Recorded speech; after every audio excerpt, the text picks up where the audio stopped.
Students, आज हम बात करने वाले हैं द पिटफॉल्स ऑफ डाइटिंग के बारे में।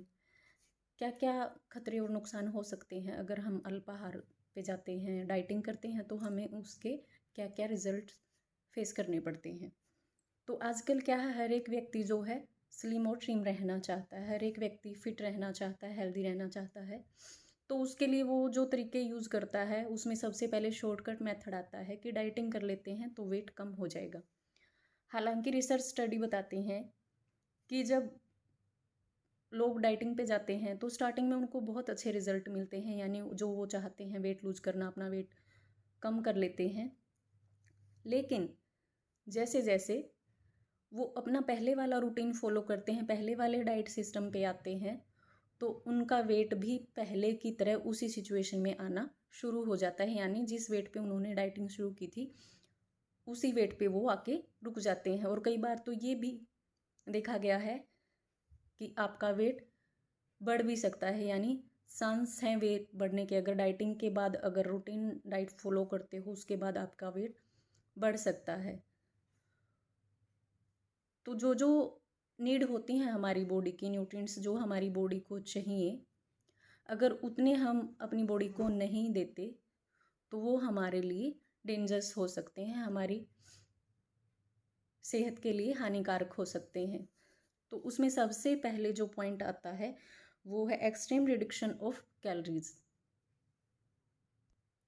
स्टूडेंट्स, रिसर्च स्टडीज़ बताती हैं कि हमारी बॉडी की जो रिक्वायरमेंट होती है पर डे की कैलोरीज लेने की, जो कैलोरीज हमें चाहिए वो हो 1800 पर डे के हिसाब से हमारी बॉडी को चाहिए। हमारी जो रूटीन वर्क हम करते हैं लाइफ का, उसके लिए हमें 1800 कैलोरीज की नीड होती है। अगर उससे कम आप कर देते हो, यानी बॉडी को जितनी रिक्वायरमेंट है कैलोरीज की उससे कम अगर आप देते हो अपनी बॉडी को अपने फूड के थ्रू, तो उससे क्या होगा, आपका बॉडी वेट कम होता चला जाएगा, जो आपके लिए आगे जाके हार्मफुल हो सकता है। क्योंकि अगर हमारी बॉडी में न्यूट्रिएंट्स कम जाएंगे, पोषक तत्व कम जाएंगे, तो हमारा मेटाबॉलिज्म उससे प्रभावित होता है, तो वो वैसा वर्कआउट नहीं करेगा। तो extreme reduction of calories is harmful, तो अवॉइड करें इसको। नेक्स्ट जो हमारा पॉइंट है वो है रिस्ट्रिक्शन ऑफ सम न्यूट्रिएंट्स, यानी कुछ पोषक तत्वों पर प्रतिबंध लगा देना। जनरली क्या होता है, जब लोग डाइट पे जाते हैं तो सबसे पहले क्या करते हैं, कार्बोहाइड्रेट्स, फैट अपने भोजन में से कम कर देते हैं या उस पर बिल्कुल बैन लगा देते हैं। लेकिन जो हमारी बॉडी डिमांड है, जैसा कि हमने पहले पॉइंट में बताया, जो पोषक तत्व हमारे शरीर के लिए अनिवार्य हैं, अगर निर्धारित मात्रा में अगर हमारे शरीर में वो नहीं जाएंगे तो हमारा जो पूरा सिस्टम है वो उससे प्रभावित होगा। In other words we can say, if you don't take all the nutrients in required amounts, the proper functioning of the body will be impaired. Students, our third point is this, skipping meals, यानी भोजन छोड़ देना। किसी भी वक्त का आप खाना छोड़ते हो तो वो भी आपके लिए सही नहीं है। आपकी सारी जो सिस्टम्स हैं, अंदर का जो ऑर्गेनिज्म है वो उससे प्रभावित होता है। यानी आपका सबसे ज़रूरी जो चीज़ है इस समय जिसकी हम बात कर रहे हैं वो है हमारा मेटाबॉलिज्म। अगर आप एक टाइम का भी खाना छोड़ते हैं तो उससे क्या होता है, हमारा एनर्जी लेवल लो हो जाता है। और एक टाइम का अगर आप खाना छोड़ते हैं और दूसरे टाइम अगर आप उससे ज़्यादा अमाउंट में खाना खाते हैं तो उसके आपको बैड इफ़ेक्ट्स मिलेंगे। रिसर्च स्टडी बताते हैं कि एक टाइम का खाना छोड़ देने से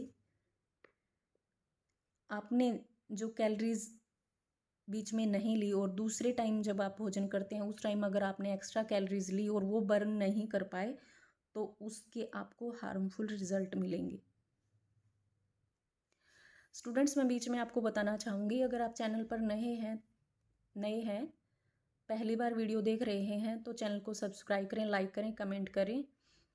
जो भी मैं पॉइंट आपसे डिस्कस कर रही हूँ वो आपके क्वेश्चन पेपर में 3 मार्क्स या 5 मार्क्स के आते हैं। अगर 3 मार्क्स के हिसाब से आपके क्वेश्चन आता है तो आप पहले डाइटिंग के बारे में थोड़ा सा एक्सप्लेन करें, उसके बाद आप पॉइंट टू पॉइंट डिफाइन करें, हेडिंग लिखें, उसके बाद एक्सप्लेन करें। लाइक जैसे फर्स्ट पॉइंट है एक्सट्रीम रिडक्शन ऑफ कैलोरीज, आप इसको हेडिंग बनाएं, हेडिंग को अलग से दिखे ऐसा आप इसको राइट करें, आप दूसरे कलर का पेन यूज़ करें, अंडरलाइन करें या कुछ भी करके आप इसको हाईलाइट करें।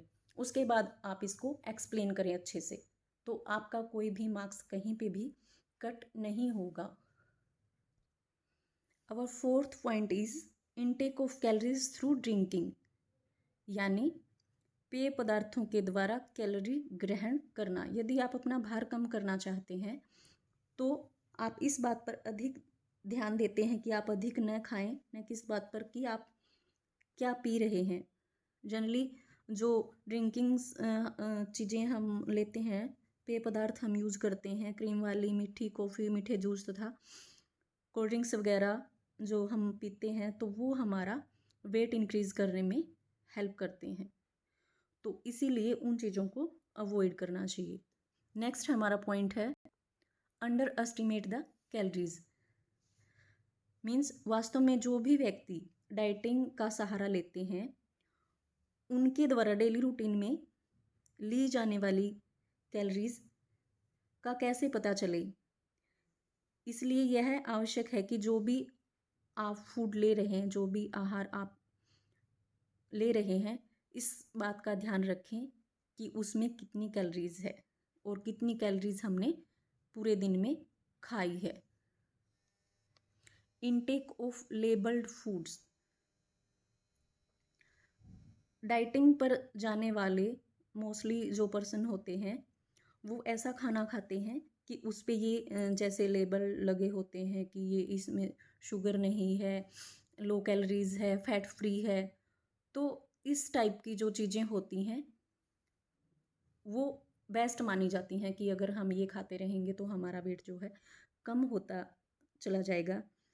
लेकिन हम ये ध्यान नहीं रखते कि अगर हम ये चीज़ें आवश्यकता से अधिक खा रहे हैं तो कैलोरीज की मात्रा जो है वो बॉडी में ज़्यादा जाएगी।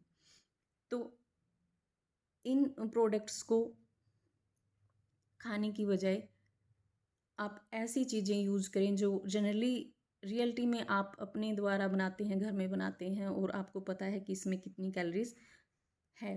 तो ऐसी चीज़ें अगर आप लेते हैं तो आपकी हेल्प करेगा, ना कि अगर लेबल्ड फूड अगर आप लेते हैं तो वो आपका वेट इंक्रीज़ करेगा डिक्रीज़ करने की बजाय। Students, our last point is this intake of not performing exercise. यदि कोई व्यक्ति डाइटिंग का सहारा लेता है और व्यायाम एक्सरसाइज नहीं करता तो वो पूरा आपको रिजल्ट नहीं मिलेगा, यानी इफ़ेक्टिव नहीं होगा। सिर्फ डाइटिंग करना इफ़ेक्टिव नहीं होगा, इसके साथ साथ आपको एक्सरसाइज शेड्यूल भी फॉलो करना पड़ेगा। अगर आप ऐसा नहीं करते तो इससे क्या होगा, आपका वेट बढ़ने की संभावना हो सकती है। तो अगर आप एक्सरसाइज करते हैं तो इसके आपके मेटाबॉलिज्म पर पॉजिटिव इफ़ेक्ट्स होते हैं जो आपके कैलोरीज एक्सपेंडिचर में आपकी हेल्प करता है, जिससे आपका वेट कम रहेगा। तो इसलिए जो जो पॉइंट मैंने आपके साथ शेयर किए हैं प्लीज़ उन पे ध्यान दें, और कोई भी मार्क्स कट नहीं होता अगर आप पॉइंट वाइज लिखते हैं, अच्छे से डिफाइन करते हैं। तो अगर वीडियो आपकी हेल्प कर रहे हैं आपकी एग्ज़ाम प्रिपरेशन में तो प्लीज़ लाइक करें, शेयर करें, कमेंट करें। Thank you. Have a nice day.